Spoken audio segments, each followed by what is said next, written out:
SP देहात राजकुमार अग्रवाल ने घटनाओं का अनावरण कर टीम को बधाई दी है। पुलिस द्वारा पूछताछ के दौरान बदमाशों ने बताया कि हम साथियों ने मिलकर अपने डेरे से रात में रेलवे लाइन नहर के किनारे 6 किलोमीटर पैदल चलकर सरकला गांव में मुर्गी फार्म से आगे खेतों में लगी कटीले तार काटकर गांव के बाहर अरविंद के घर में दीवार से चढ़े सब्बल से ताला तोड़कर रात 12 बजे घर में सो रहे परिजनों को गन पॉइंट पर लेकर अलमारी में रखे सोने चांदी के जेवर लूटकर फरार होते समय साथी बाबू के पैर में चोट लग गई, जिससे लूट का पैसा इलाज में खर्च हो गया। साहब यही पैसा है, बचे रुपए का जेवरात साजनपुर के ढेरों में छुपा दिया है, जिन्हें बरामद करा देंगे।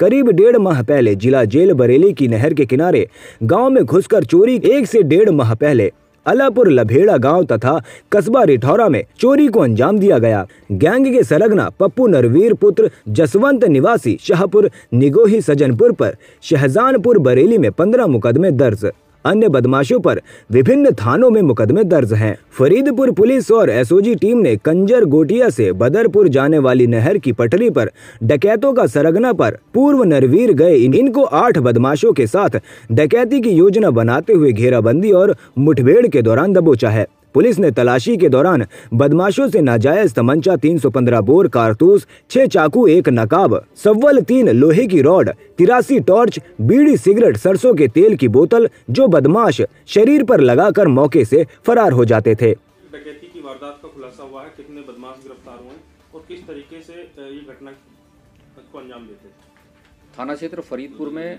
दिनांक 4 दिसंबर 2021 को ग्राम सरकड़ा में एक डकैती की घटना हुई थी। इस घटना का जो थाना पुलिस ने एसओजी और सर्विलांस के माध्यम से सफल अनावरण किया है और इसमें 8 अभियुक्त गणों को गिरफ्तार किया गया है।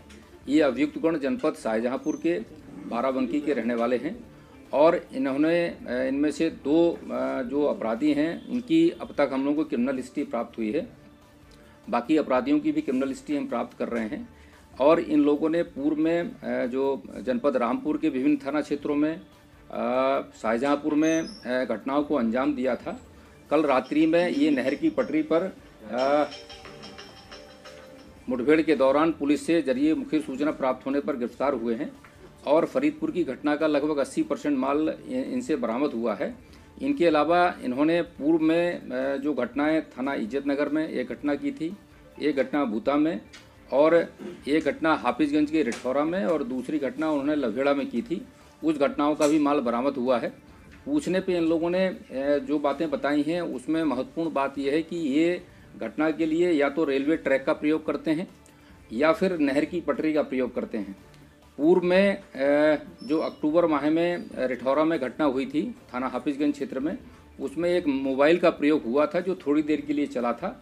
उस मोबाइल को ट्रैक करके उसका बीटीएस निकालने के उपरांत जो है हम लोगों ने इस घटना का सफल अनावरण किया है। कहाँ के रहने वाले बदमाश हैं और किस तरीके की चोरी की वारदातों या लूट की वारदातों को अंजाम देते? ये जो हमारे यहाँ घटनाएं हुई थी वो जनरली ये लोग चोरी के इरादे से गए थे। फरीदपुर में भी ये चोरी के इरादे से गए थे, लेकिन इन्होंने मजबूरी में वहाँ पर वो परिवार के कुछ लोगों को बंधक बनाया था। इनकी जो मोडस ऑपरेंडी थी वो हर जगह लगभग सेम थी। जो इनका पहनावा था वो लगभग सेम था। जो अपनी रास्ते का जो प्रयोग कर रहे थे वो लगभग सेम था और बीटीएस के आधार पर कुल मिलाकर हम लोगों ने जो उसमें ट्रेडिशनल पुलिसिंग है और जो सर्विलांस है दोनों चीज़ों का प्रयोग करते हुए इस घटना का सफल अनावरण किया। क्या हो सकता है कि इस बरेली के अलावा भी अन्य जनपदों में इन्होंने घटना अभी खुलासा बाकी है? अभी इनके मोबाइल की एक लोकेशन जो है लुधियाना पंजाब में काफ़ी समय तक रही है, तो इस बात की भी संभावना से इनकार नहीं किया जा सकता है कि उन्होंने पंजाब में भी कुछ घटनाएं की हों। हम वहाँ की पुलिस से भी समन्वय स्थापित करके उनको भी सूचित कर रहे हैं। कितने लोग गिरफ्तार किए गए हैं, क्या क्या माल बरामद हुआ? इसमें 8 लोग गिरफ्तार किए गए हैं जो जनपद शाहजहांपुर के और बाराबंकी के रहने वाले हैं। इनमें से जो घटना में जो माल गया था उसका लगभग काफ़ी माल बरामद हुआ है। साथ ही साथ इनसे 2 तमंचे, मोबाइल फ़ोन्स, जो चाकू हैं वो, साथ में प्रयोग करने वाली जो टॉर्चें थीं वो, साथ में ये जिस थाना क्षेत्र में जाते थे कई जगह ये लोग पूरे शरीर पे अपना तेल भी पोतते थे, वो तेल की शीशियाँ भी बरामद हुई।